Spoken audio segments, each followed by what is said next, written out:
পশ্চিমবঙ্গ রাজ্যের মালদা জেলার ভারত বাংলাদেশ সীমান্তে অনুপ্রবেশ রুখতে কাঁটাতারের বেড়া নির্মাণ নিয়ে নতুন করে বিতর্ক দানা বাঁধছে। জেলার মোট 172 কিলোমিটার সীমান্তের মধ্যে এখনও জলপথ ও স্থলপথ মিলিয়ে প্রায় 38 কিলোমিটার এলাকায় কাঁটাতারের বেড়া নেই। বিশেষ করে হবিবপুর বামনগোলার সংশ্লিষ্ট থানার একাধিক সীমান্তবর্তী এলাকায় এই সমস্যা প্রকট। কেন্দ্রীয় সরকারের অভিযোগ, কাঁটাতারের বেড়া বসাতে প্রয়োজনীয় জমি অধিগ্রহণের জন্য রাজ্য সরকারকে একাধিকবার চিঠি দেওয়া হলেও এখনো পর্যন্ত জমি হস্তান্তরের কাজ সম্পূর্ণ হয়নি। অথচ সীমান্তবর্তী বহু কৃষক দেশ রক্ষার স্বার্থে তাদের বহু ফসলি জমি দিতে আগ্রহী বলে জানা যাচ্ছে। রাজ্য সরকার ও প্রশাসনের উদাসীনতার কারণে এই কাজ আটকে রয়েছে, এমনটাই অভিযোগ উঠছে। বর্তমানে কাঁটাতারবিহীন এলাকাগুলোতে বিএসএফ জওয়ানরা কঠোর নজরদারি চালাচ্ছে। পাশাপাশি যেসব জমিতে কৃষকরা চাষাবাদ করছে সেখানে নিরাপত্তা নিশ্চিত করার দায়িত্ব পালন করছে বিএসএফ। উল্লেখ্য, গত 17 জানুয়ারি মালদায় এক সভায় অংশ নিয়ে প্রধানমন্ত্রী নরেন্দ্র মোদী অনুপ্রবেশ প্রসঙ্গে বলেন, সীমান্তে কাঁটাতারের বেড়া সম্পূর্ণ করতে কেন্দ্রীয় সরকার 5 বার রাজ্য সরকারকে চিঠি দিয়েছে, তবে জমি অধিগ্রহণে এখনো কার্যকর উদ্যোগ নেওয়া হয়নি বলে তিনি অভিযোগ করেন।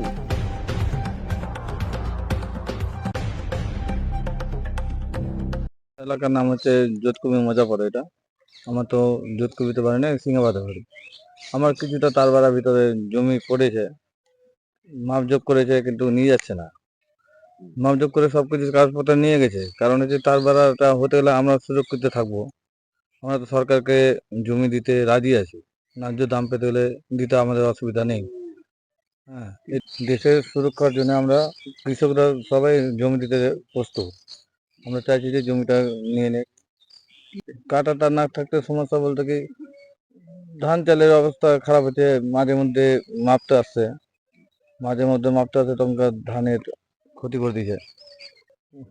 ওদের কথা, ওরাও অত্যাচার করে না। আমরা চাইছি যে তার কাটা বেড়াটা হোক, এটাই চাইছি। জমি দিবেন? জমি দিতে রাজি। আপনার নাম? লবদেব নাথ। তার নাম হচ্ছে এই মৌজা যোধকবির এবং সিংহাবাদে পড়ে, দুটো এলাকায় এখানে পড়ে, দুটো মৌজায় একসঙ্গে আছে। কি সমস্যা? সমস্যা বলতে ওনারা আসছেন, মাপজোক করছেন বারবার, অথচ কোনো জমি জায়গা নিচ্ছেন না। আবার আমাদেরকে বলছেন ফসল লাগাতে নিষেধ করছেন, ফসল লাগানো হচ্ছে না, জমি পতিত পড়ে থাকছে। এর আগে একবার ফসল হলো, সেই ফসল ওরা নষ্ট করে আবার মাপজোক করলো। বিভিন্ন রকম সমস্যা চলছে। আপনারা আমরা দেশের সুরক্ষার জন্য আমাদের সামান্যতম জমি দিয়ে যদি আমরা শান্তিতে বসবাস করতে পারি, আমরা জমি দিব। এবং ন্যায্য মূল্যে সরকার যদি নেয় তাহলে আমরা দিতে প্রস্তুত আছি। বারবার করে আসছে, মাপজোক করছে, এই সেই হচ্ছে, জমি নিচ্ছে না। আজকাল করে চলেই যাচ্ছে সময়। আমাদের জমি টমির ফসল তো বাংলাদেশ থেকে আসে, অনেক সময় কেটে মেরে নিয়ে যায়। আমরা ধান টান মেরে রাস করে রেখে দিয়ে আসি, সে ধানগুলো নিয়ে পালিয়ে যায়। বিভিন্ন সমস্যা আছে, এগুলো বলতে পারি। আমার মোটামুটি 1.5 বিঘা মতো। কি চাচ্ছি কাঁটাতার হোক, আমাদের জমির পরিবর্তে আমরা জমি অন্য জায়গায় কিনবো। সরকার ন্যায্য পয়সা দিলে কেন দেবো না? দেশের সুরক্ষার জন্য আমরা এটুকু করবো না, কি করবো? কাঁটাতার হোক। ওদেরই গাফিলতি, ওরা বারবার আসছে, মেপে যাচ্ছে, করছে, বলছে এই হয়ে যাবে, এই হয়ে যাবে। কাদের গাফিলতি? সরকার কর্তৃপক্ষের। আপনার নাম? স্বপন সাহা, বাড়ি? বাড়ি যোধকবির মৌজা, বেলডাঙ্গা। গ্রামটার নাম হচ্ছে বেলডাঙ্গা। কৃষিকাজ করি, আমাদের বাড়ি এই যোধকবিরে। কি সমস্যা আপনাদের এলাকায় এখানে?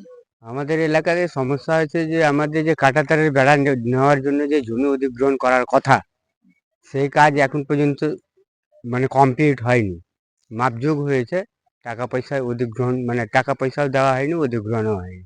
কিন্তু আমাদের এখানে প্রতিটা পাবলিক জমি দিতে প্রস্তুত, প্রতিটা কৃষক জমি দিতে প্রস্তুত। আপনারা একটু হয়ে গেলে তো এই 2 বছর 3 বছর ধরে চলছে, না অধিগ্রহণ করা হয়নি। কি চাচ্ছেন? আমরা চাচ্ছি যে দেশের সুরক্ষার জন্য জমি দিতে আমরা সকলেই প্রস্তুত। কারণ বাংলাদেশিরা এসে আমাদের জমি জায়গায় যে অত্যাচার রাত্রেবেলা করে, ধান কেটে নিয়ে যায়, আরও অন্যান্য ফসল শাকসবজি যেটা করি আমরা বর্ডার সাইডে, সেটাও উঠিয়ে নিয়ে যায় ওরা। কিন্তু তার কাটা বেড়াটা হয়ে গেলে আমাদের সুরক্ষা হয়ে যাবে। আমরা চাচ্ছি, প্রস্তুত। আপনার নাম? আমার নাম মনোজ চৌধুরী।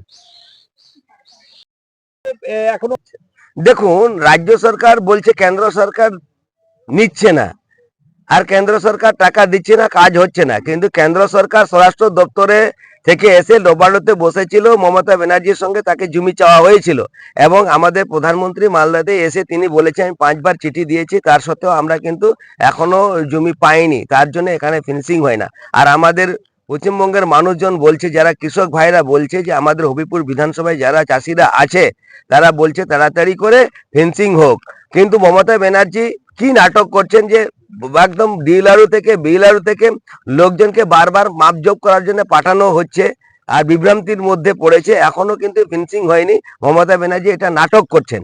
আর কত নাটক করবে চাষি ভাইরা, কত নাটক দেখবে? চাষি ভাইরা এত আতঙ্কের মধ্যে রয়েছে এখন, আমাদের যে পশ্চিমবঙ্গকে বাঁচবে কি বাঁচবে না এই রকম যে অনুপ্রবেশ নিয়ে তাদের যে কার সাথে আমরা দেখেছি, এত অনুপ্রবেশ ঢুকেছিল এসআইআর এর মাধ্যম দিয়ে, যেভাবে যখন শুরু হলো তখন অনুপ্রবেশরা তারা পালাতে শুরু করলো। কিন্তু আমরা যদি জানি যে এখানে যদি ফেন্সিং হয়ে যায় অনুপ্রবেশ ঢুকতে পারবে না, আর তার জন্য মমতা ব্যানার্জি নাটক করছে আপনাদের করবে কাজ হবে হবে হবে, এখনো ফেন্সিং হচ্ছে না। তার জন্য মমতা ব্যানার্জির দায়। এখন কেন দায় ফেন্সিং হচ্ছে না? যিনি জমি অধিগ্রহণ করছে না। জমি যদি অধিগ্রহণ করতো তাহলে এখানে কেন্দ্র হাতে টাকাটা জমিটা যদি দিত তাহলে কাজ হতো, ফিনিশিং এর কাজ হতো। বললাম অনুপ্রবেশকারীরা এখানে ঢুকবে আর এদের জন্য ফাঁকা রেখে দিয়েছে, অনুপ্রবেশটা তো ঢুকতে পারবে না। এখন যদি ফাঁকা থাকে তাহলে অনুপ্রবেশকারীরা ঢুকবে। তার জন্য যে অনুপ্রবেশের জন্য এটা যাতে অতি সহজে তারা ঢুকতে পারে তার জন্য এগুলো 35 থেকে 36 কিলোমিটার এখনো ফেন্সিং করা হয়নি। আমরা বর্ডারে যোধকবির মৌজাতে আমাদের জমি আছে, জমি সরকার নিয়েছে তার বেড়া করার জন্য। আমরা প্রস্তুত আছি তার বেড়া করার জন্য, ন্যায্য মূল্যে জমি লিবে, তাই দিলিয়ে আমরা অন্য সাইডে জমি টমি লিব। এখন আমাদের সমস্যা হচ্ছে যে এতদিন ধরে জমিটাকে নিয়ে রেখেছে, আমরা কোনো ফসল করতে পারছি না।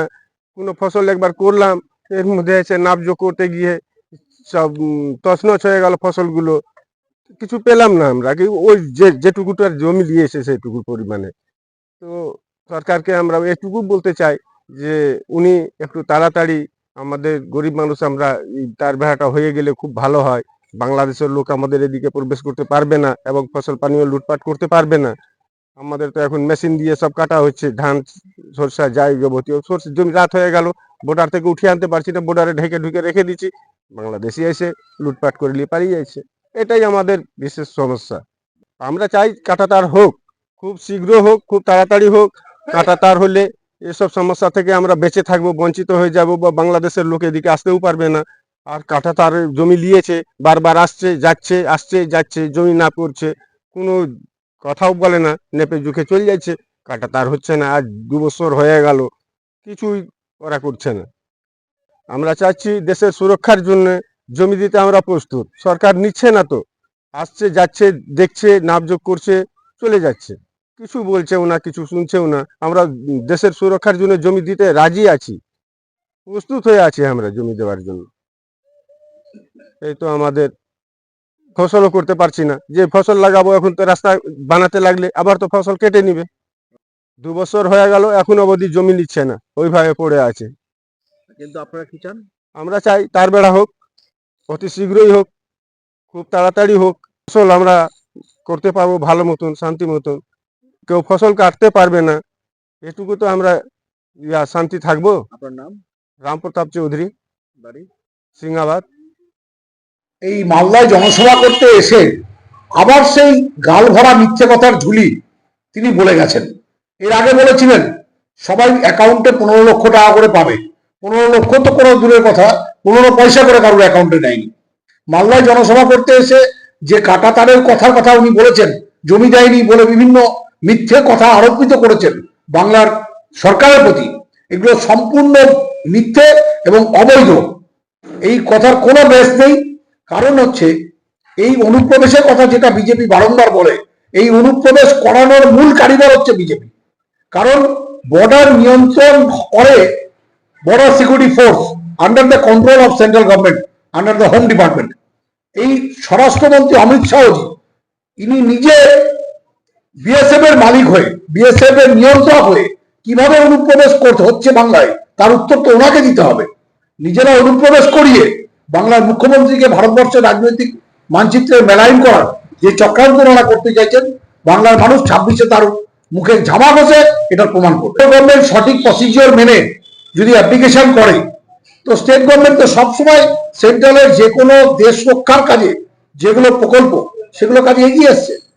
দেশ রক্ষার সিকিউরিটি রিজনসে আমাদের রাজ্য সরকার সবসময় কেন্দ্রীয় সরকার যা বলেছে সেটাকে ক্যারি আউট করার জন্য আপ্রাণ চেষ্টা করেছে, কিন্তু নিজেরা সেই ক্লজগুলোকে স্যাটিসফাই না করে যদি বাংলার মুখ্যমন্ত্রীকে মেলাইন করার চক্রান্ত করেন, এগুলো চক্রান্ত করে বাংলার মাটিতে চিড়ে মিটবে না। বাংলার মাটি মমতা বন্দ্যোপাধ্যায়ের মাটি, বাংলার মাটি অভিষেক বন্দ্যোপাধ্যায়ের মাটি।